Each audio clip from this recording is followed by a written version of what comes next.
25%. If you happen to take it in all common in all developed as well as developing countries, it is about 50%. But in India, if you go by WHO standards, then it becomes about 80 to 90%. But here what you are seeing is 40 to 60%, because in India what we do, we don't follow the WHO standard. What we follow, one which has been given by the Federation of Obs and Gynae. So while definition I will be telling you, so we have come a little down. That's why this is 40 to 60%. But if you follow the WHO standard, then about 80 to 90% of the women who comes for the antenatal care or ladies, they are having this problem. So this is the commonest medical disorder during pregnancy. And this is responsible for 25% of the maternal death. That means 1/4 of the death during delivery or before or after perinatal period is because of the direct result of anemia. India contributes to about 80% of the maternal death which takes place in Southeast Asia. And this is one of the most important cause. So as I was telling, when you will call it as a anemia. So anemia is defined when the hemoglobin concentration is less, as per the WHO, less, and this causes decrease in the oxygen carrying capacity. So as per WHO, if the hemoglobin is less than 11 grams, see, I'll tell you why. There are three. You see, one is first trimester, second trimester, third trimester. In first trimester, if it is less than 11, call it anemia. But in second trimester, if it is less than 10.5, then you call it anemia. And in the third trimester, again, if it is less than 11, then only you call it anemia. So why this difference of half? Because something what is known as physiological anemia of pregnancy. What is physiological anemia of pregnancy? The thing, as you all know, during pregnancy, what happens? There is an increase in the blood volume. Normal blood volume is about 6 liters. Okay, so approximately 45% increase in the blood volume takes place, which is mostly after the second trimester. Once the second trimester starts, somewhere in the middle of that means around 20 weeks, the maximum increase starts. So there is an increase in the blood volume. But what happens in the blood volume? The plasma increases by about 45%. Okay, so what happens? The RBC also increases in numbers, but what happens? The increase in the number of RBCs are much less than the plasma. As I said, plasma, it's approximately 45% increase, but the RBC increases by about 20%. So there is a difference. The more of a plasma, less of a RBC. So that leads to hemodilution. And because of that hemodilution, there is a anemia, what is known as physiological anemia of, the spelling is a little wrong, pregnancy. That is known as physiological. That's why in the second trimester, if it is less than 10.5, because the hemodilution has taken place, that's why you call it the anemia. While in first trimester, third trimester, it should be 11 and below, second trimester, 10.5 and below. Then this has been further categorized according to the severity of the anemia. As per the WHO classification, it is divided into mild, moderate, severe, or very severe. When the hemoglobin is between 9 and 10.9, that is approximately 11, that means 9 to 11, it is mild anemia. If it is 7 to 9, then you call it moderate anemia. If it is less than 7, then you call it severe. And if it is less than 4 grams per deciliter, then you call it very severe. Very severe has got quite a bit of implication, which I'll tell now. So that was the severity, that categorization as per the severity. Now there is a classification which is based on etiology, what this is causing. See, it is, you can take it as a factory. Okay, the blood is, RBCs are formed in a factory. which is the body. So what's happening for the something to be produced in a factory? What you require? You require inputs or ingredients which should come, and then in the factory, what happens? Those things are produced, and after the things are produced, here in this case RBCs, then they go for distribution.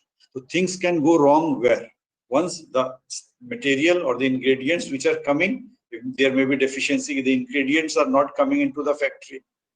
So the factory is not able to produce the product or the RBCs, or the factory is not working nicely.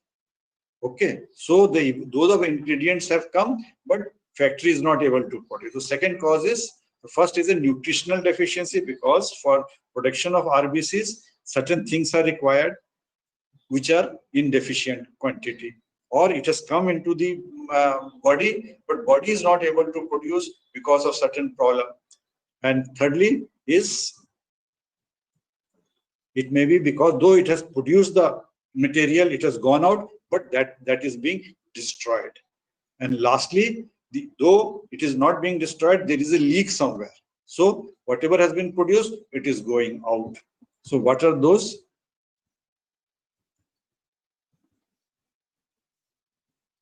So first thing, the anemia can be because the ingredients are not available. So what things are required for production of this hemoglobin? You require iron, you require vitamins like folic acid, vitamin B12, protein, etc. So if there is a deficiency of iron, if there is a deficiency of folic acid, if there is a deficiency of B12, vitamin B12, then this can occur. And in India, the commonest cause is the deficiency of iron. Then once that thing is come inside, then it has to be produced in the body. So, and where it is produced in the body, mostly it is produced in the bone marrow. So if there is some problem in the bone marrow, like bone marrow disorder is there, or bone marrow is suppressed because of certain thing, or in case of a chronic renal disorders or hypothyroidism, in such case, the bone marrow is not able to produce the RBC. So that may give also rise to anemia. Third, though the RBCs have been produced, but they are being destroyed.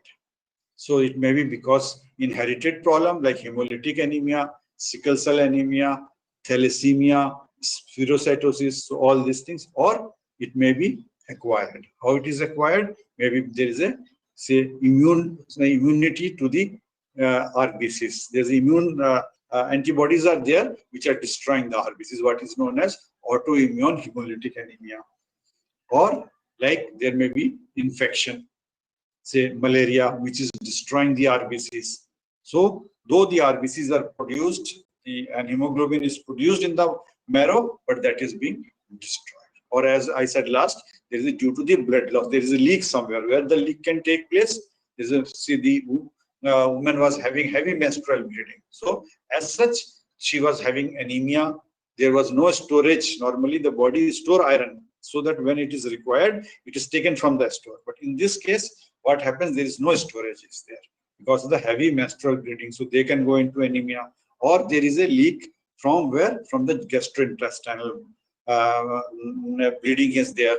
Like say that there is some gastritis is there, or hemorrhoids are there. So there is a leaking, or because of the obstetrical bleeding. So during the pregnancy, patient might be losing blood because say of abortions, or say of placenta previa or abruptio placentae. Because of those, the blood, though it was there normal, the woman is losing, that may give rise to the anemia. So these are the main cause. Number one, there is a deficiency. Second, the marrow is not functioning properly. Third, though it is everything is fine, but the RBCs which are being produced are destroyed. And fourth is leaking. The blood is going from here and there. So the woman may be anemic. So to understand how the blood is formed, so iron metabolism is very important. How the body, you see, the iron is such an item, it is in whatever amount is required, only that much should be in the body. It is very tightly controlled by the body, how much iron should come inside. Because if the iron is more in the body, it acts as a poison. it gives rise to hemosid condition called hemosideresis. In hemosideresis, this iron goes and gets deposited in certain organs like heart, lung, liver, spleen, and brain, and it damages them. So iron has to be very tightly controlled, how much it should come, how much it is lost. Okay, so how is the iron goes after the body? It doesn't go out of the body, very minimum amount goes after the body, so minimum amount is taken. So what happens when somebody takes food? In the food there is a iron. Okay, so normally what happens, the amount of iron which is present in food is approximately, in Indian diet, is about 10 milligrams. But out of the 10 milligrams, how much is absorbed in the body? As I said, it is very tightly controlled. So out of 10 milligrams in the diet, only approximately 1 milligram is absorbed. Okay, once it is absorbed in the stomach, the part of the stomach which is the duodenum, where the main absorption takes place. In the duodenum, after it is absorbed, then what happens?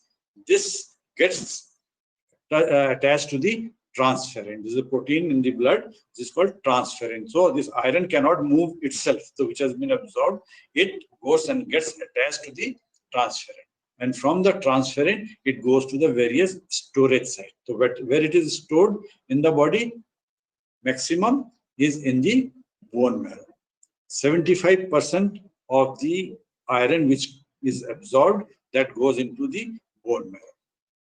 That is stored in the bone marrow. And from rest 25%, approximately 10% is in the liver and spleen. It is stored in the liver and spleen.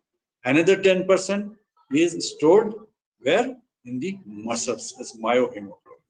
So there.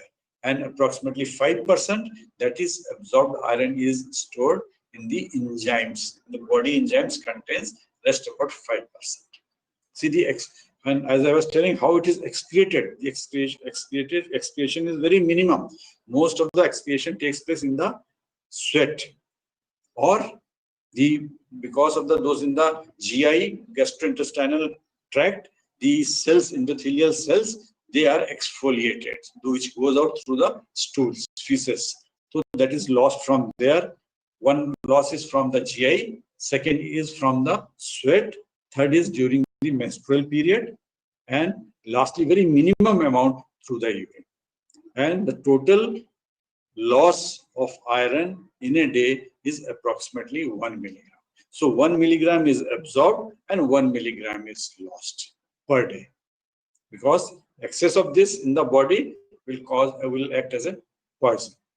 So what happens, as I said, how much iron is in the diet?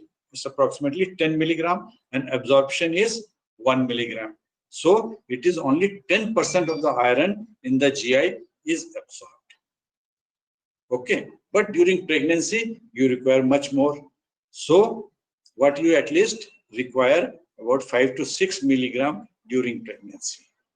Diet is giving you only 1 milligram, but for pregnancy you require at least 5 to 6 milligram. So that's why you have to give some extra iron to the mother, so that if you want it has to be taken orally, that means at least 5 to 6 times, that means about 50 to 60 milligrams of elemental iron has to be taken orally, so that 10% of that is 5 to 6 milligram is absorbed.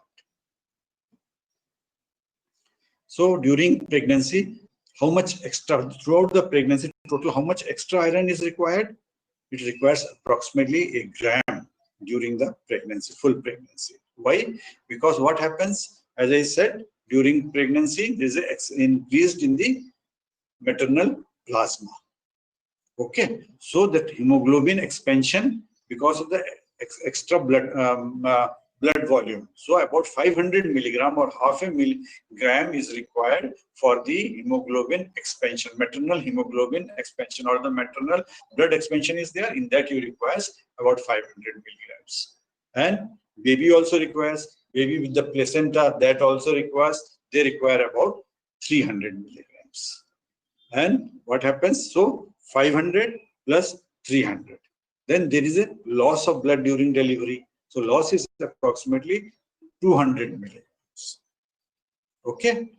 And during this, as I said, every day there is about 1 gram of loss, so another 200 are lost in the excretion. But one thing is there, what during the pregnancy there is no menstrual bleeding, so body saves about 200 milligram. And what happens before anemia occurs, the iron in the storage, they are all taken. So once that is taken, so for reserve, when the baby is delivered, after that mother has to feed the baby. So all during lactation also, mother requires those extra. So you add another 1000 milligrams for the stores which she has lost during this pregnancy. So basically 1 gram is required during the pregnancy, and another 1 gram or 1000 milligram is basically for replenishing the stores. So let's now, as I said, most of the cases are due to iron deficiency anemia. Let's talk about the iron deficiency anemia. So what are the causes why there is a deficiency of iron? So number one, there is an inadequate intake. Especially in the lower socioeconomic states, the diet which they are taking, that is not contain adequate amount of iron. Okay. And second, as I said, whatever is available, only 10% of that is available, is absorbed in the body. So there is a low bioavailability. Secondly, the diet itself, it is already having less of iron. Okay, especially vegetarian food, etc., they don't contain much iron. Then second is excessive loss of iron. How the body can lose iron? Like if most of our clientele, they come from village, they work as a laborer in the field. So most of them, they have got this hookworm infestation. So hookworm inside the GI tract, they are also taking the blood, and along with that, they are because of this infestation, blood is lost. So iron is lost, and there may be infection, concomitant infection like malaria, where the RBCs are being destroyed. So that can also give rise to loss of iron. Then third is low iron reserve. Why? This women, they are having that, as I said, for a storage in the body, there should be about 1 gram or 1000 milligrams of iron are in the body stored. But here, in most of our cases, there is no storage is there. Why no storage is there? As I said, there may be inadequate intake, loss, plus what happens, number of the children are very high. Some in the, especially they have got 4, 5, 6, 7, 8 children. So with each pregnancy, there is a loss of blood. Number one. Number second, the time between one child and the next child is very short. So what happens? The body is not able to recoup the iron which it has lost during the previous pregnancy, and by the time before that only she again gets pregnant. So number one, the short interval between the two pregnancies, and third, the number of pregnancies are high. So that also gives rise to this iron deficiency. Then there are certain conditions which help in absorption of the iron, like vitamin C, lemon, whatever citrus fruit are there, they help in absorption. So if there is a less deficiency of vitamin C in the food, or so there will be less of the absorption of the iron. Then there are certain things like which are, if they are present in the body, in the diet, like phytates, phosphates, tannates, like in say when you take this tea, the tea contains tannate, that is tannic acid.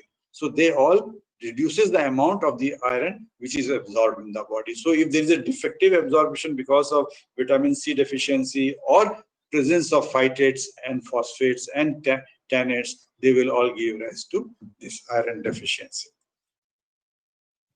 So what happens? Suppose a woman who becomes pregnant and she is anemic. So what is the problem? What will be the consequences of this iron deficiency anemia? So basically, there's certain problem with the mother and some problem with the child or the baby. So in mother, what happens? If she's anemic, the more chances that she will not go till the term. She will deliver the baby before term. So before the term, she might deliver a premature or preterm baby. number one. Number second, because of the anemia, the immunity system of the body is also poor. She's more prone to develop infection, especially puerperal sepsis. Then there are more chances of thromboembolism. And once already she is deficient of blood, and suppose during the delivery she has lost some blood, so she is not able to tolerate that. In a healthy woman, if there is a loss of blood during delivery, so she will be able to tolerate, compensate it, because who is already decompensated, and if there is a loss of blood, then her condition becomes serious. And these are the patient who anemic patient. Basically, they also develop postpartum depression. It has been seen. And what happens to the child? So as I said, what happens? The mother goes into preterm labor, so delivers a preterm baby. Okay, so that baby is premature, and that maybe prematurity is one of the commonest cause of perinatal death, of the baby dying after delivery, either during delivery or after delivery. Okay, same. The other thing is this: it has got the baby is also having, mother is having low reserve, so baby is also having low reserve, and because of the low reserve, what happens? The baby will be anemic after that, and this is more. The weight of the baby is likely to be less. So low birth weight, baby will be premature. The baby will be anemic because of low iron reserve and more chances of death, perinatal death.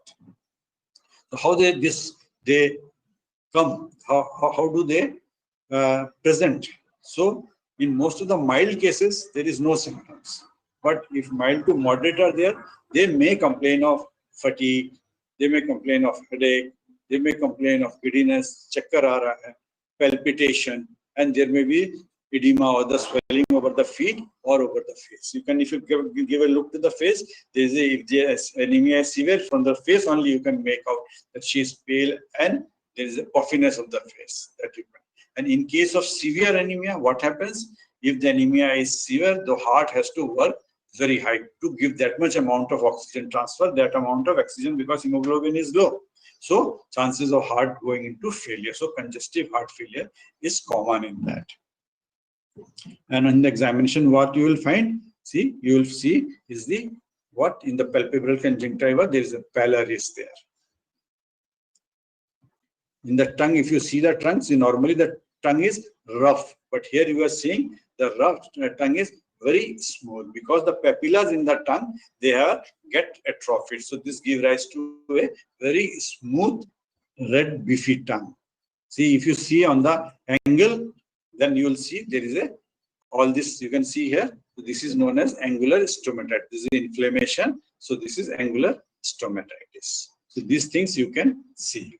And if you look at the fingers, they will be spoon-like. See, this is a thing. So this is in case of a chronic anemia. You can see the nails are spoon-like. So these are basically on examination you can find. So how you are going to diagnose?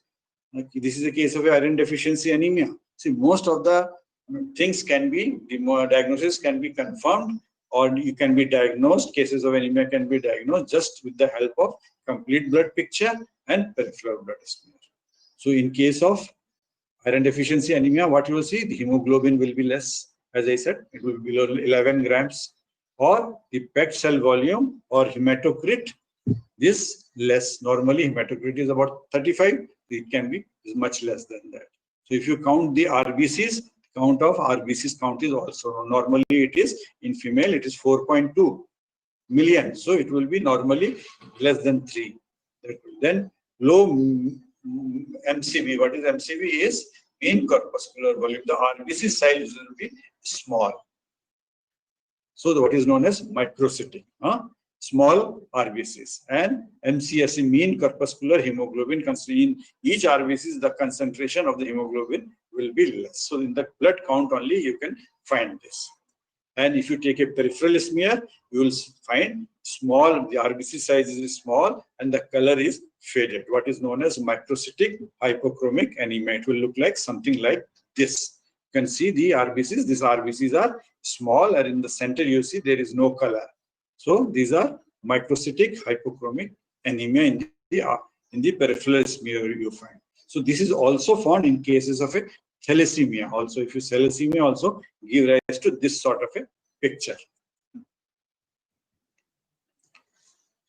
What are the other investigations which you can do? Is normally it is not required, but in certain cases, what you can do is you do the iron studies. You see what is the level of the serum iron.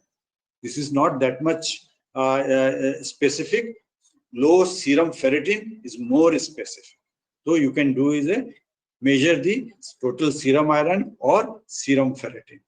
And as I said, the iron comes and get attached to the transferrin, isn't it? To be more. So if the iron is less, so more of a transferrin is lying vacant. So what happens? This level of the iron binding capacity will be elevated, or it will be increased. And the other investigations which you can do is, because the hookworm, as I said, infestation may there, that you can see in the stools, or you take a peripheral smear where you can see the malarial parasite. Urine, if you do microscopic, then also you can diagnose chronic CKD, is chronic kidney disease. So what you are going to do? So that's why all the cases in antenatal we give prophylaxis, so that patient doesn't become anemic. So how you are going to prevent patient going into iron deficiency anemia is increase. So you tell the patient to take more of a green leafy vegetables, sprouts. If she's a non-veg, she can take meat, liver. They are good source of iron. Let her take all those things. Then you give them extra iron supplementation. As I said, only 10% is absorbed. So if you want to give at least 6 milligram, so you have to give at least 60 milligram of elemental iron. And usually you give along with the folic acid, so that there is no deficiency. If there is a concurrent folic acid deficiency, sometimes there is a bimorphic anemia. So if the folic acid is not there, then also she will not respond. So normally you give folic acid and iron, 60 milligrams of elemental iron with 0.5 milligrams of folic acid to prevent. And secondly, if she has got this, as I said, there is a worm infestation is there, so you deworm her with single dose of deworming agents like albendazole or mebendazole. But the thing is, as I said, it is very easy to give iron, oral iron, but there is some problem, because in 30% or more, they are not able to tolerate this oral iron. And what happens? How you know that she is not tolerating? She may be having nausea, vomiting, she may complain of epigastric pain, she may complain of constipation or diarrhea. So because of all those things, though you prescribe to that, still she's not able to take. And that's why some people are not able to tolerate oral iron. So what you suggest normally, when it should be taken, when the best absorption takes place, if it should be given on an empty stomach, provided she is able to tolerate it. So best taken on an empty stomach, or so early in the morning she can take the tablets, or if she has not taken early in the morning, so she can take it 2 hours after meal, when the food has moved out or food has been absorbed, then you take it. Iron salt should not be given along with the food. If you give along with the food, then what happens? The absorption does not take place. Then absorption is impaired, especially, as I said, if the food contains phytates, phosphates, tannates, all these things are there, so absorption is decreased. The other thing, to improve the absorption, you can give it with the lemon juice or vitamin C. And the other thing, certain drugs are there. If you take with those drugs also, this is inhibited. So drugs like antacids, PPI, proton pump inhibitor like pantoprazole, if you give with calcium, with milk or milk products, or S2 receptor blocker like say ranitidine, famotidine, so there is also absorption is decreased. So in such a case where their patient is not able to tolerate, then what you do, you give is a parenteral iron, either by intramuscular or intravenous. Nowadays only intravenous is used. So when you will give injectable iron, when patient is not able to tolerate the oral iron, or she is not taking, you are writing, but she is saying I am taking, but she may not be taking, or You have given oral iron, still the hemoglobin is not going up, it is not responding in that case. Or when you want to improve the anemia quickly, like a woman is near to her delivery, so you don't have much time for the oral iron to be taken, then you want to give quickly. So in those cases, also you give is a parenteral iron. So how you come to know whether patient is responding to this iron therapy which you are giving? So the best indicator is reticulocyte. Measure the reticulocyte. Within 7 to 10 days after giving oral iron, this should start increase. And hemoglobin should increase by 0.3 to 1 gram per week, deciliter per week, there should be increase. If it by 3 weeks also after giving iron, oral iron, still the patient has not, the hemoglobin is not improving, then you should think or exclude that it's in case of a non-compliance, that she is not taking the iron, or she is bleeding in the GI or hookworm, or there is, along with the iron, there is a deficiency of folic acid. That's why I said folic acid should also be given. Or if the anemia is because of thalassemia or some chronic infection, so even if you give oral iron, patient will not respond. So when you will give blood transfusion, when you are likely to give blood transfusion is at any time of the pregnancy if the hemoglobin is less than 5 grams, that means 4, 3, 2, 1, then you should give initially the blood transfusion. Why? Because otherwise the heart will be affected, patient is likely to go into congestive heart failure. But if it is more than 5 grams, then you give only if it is the hemoglobin is less than 7 grams, but in the third trimester, late third trimester, that is about 35 weeks onward. If it is less than 7 grams, then also you give a transfusion. Or patient has come into labor and patient is in severe anemia, so that at that time also you have to give a blood transfusion. Otherwise, you can go with the oral iron or parenteral iron. So now you have decided to give her injectable irons. Then how much iron you will be giving her? So that you have to calculate, and what formula you use for the calculation is total. How much you will calculate is 2.4. This is a constant.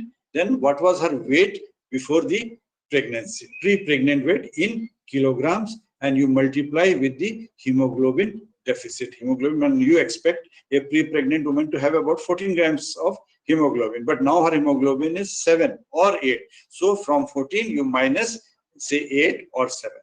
Then you multiply this. Plus you add another 1000. As I said, before the patient goes into anemia, patient has used up all the stores which are present in the body, iron which has been stored. So to replenish that store, you have to give another 1000 milligrams of iron. So what are the intravenous iron preparation? Normally there are 3. One is a iron dextran, other is a iron sucrose, other is a ferric carboxy maltose, also known as FCM. See, this iron dextrose, here this comes under the trade name of Imferon.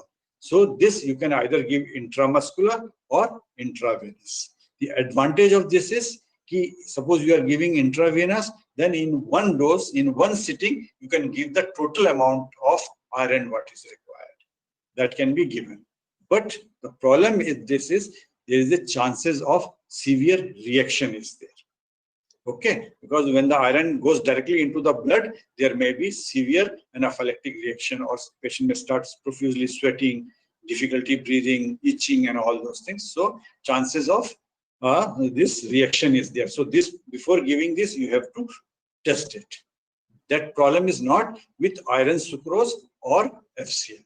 Why? Because in iron sucrose, the iron particle molecule that is covered around with the sucrose, which is carbohydrate that covers the iron portion. So normally they don't have reaction. So they don't, because they don't have a reaction, so it can be given without any test dose. Same with ferric carboxy maltose. But with iron sucrose, the problem is you cannot give more than 200 milligrams per day, and that too not every alternate day. That means in a week you can give about 3 times. Ferric carboxy maltose, this has got the advantage that at one sitting you can give approximately 1 gram. while the iron sucrose maximum you can give is 200 milligrams.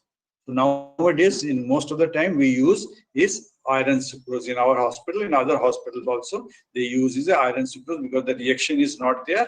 So how you give it? You dissolve this in about 100 ml of saline and you give it in 10 to 15 minutes slowly. It should not be injected directly.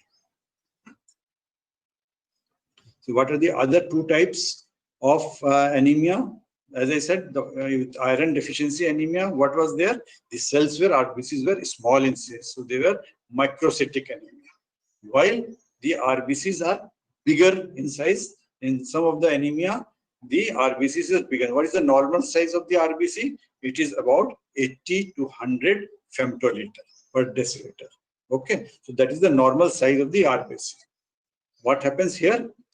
Here it is more than 100 femtoliter size. Then what are the things which gives rise to this megaloblastic anemia? That is, one is folic acid deficiency and vitamin B12 deficiency. They give rise to bigger RBC in the peripheral smear in the MCV. So what are the causes of folic acid deficiency? Same thing.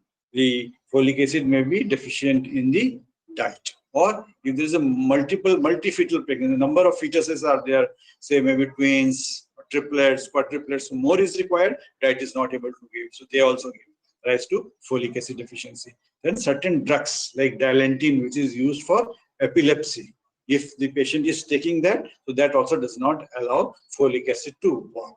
So there may be deficiency of folic acid. Other is malabsorption when body is such that. Hello. So there is a malabsorption, it may occur. Other thing is in cases of a hemolysis where the RBCs are being broken down, like in condition like malaria or sickle cell disease.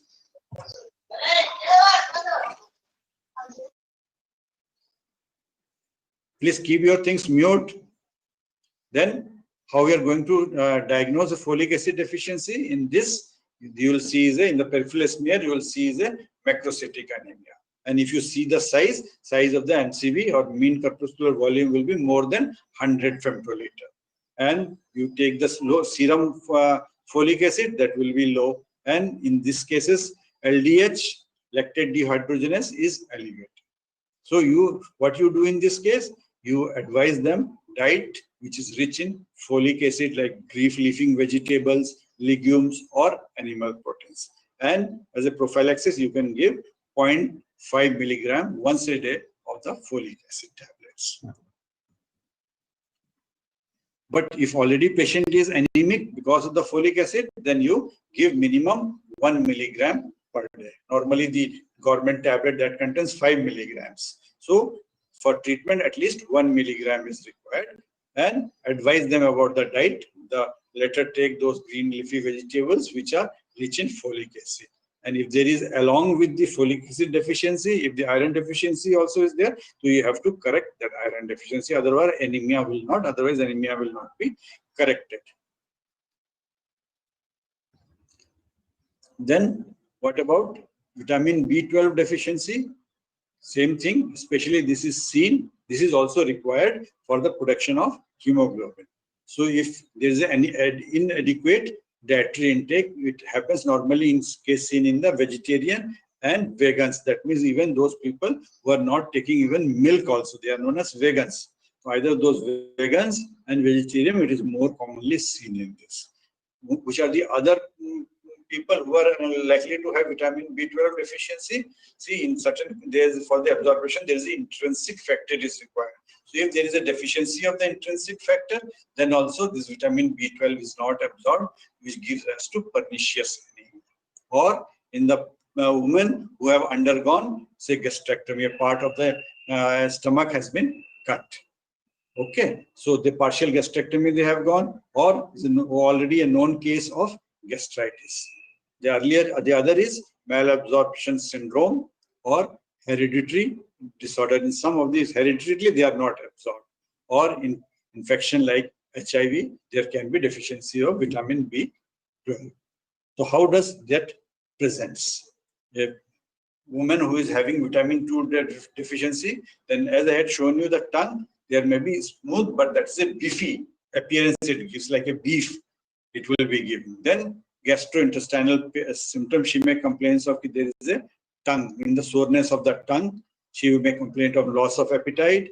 She may complain of nausea and vomiting. She may complain of heartburn, burning behind the epigastrium, or gas like flatulence. But what is more specific in this, they may also present with neurological symptoms because nerves are affected because of vitamin B12 deficiency. So they may complain of numbness or tingling sensation, paresthesis.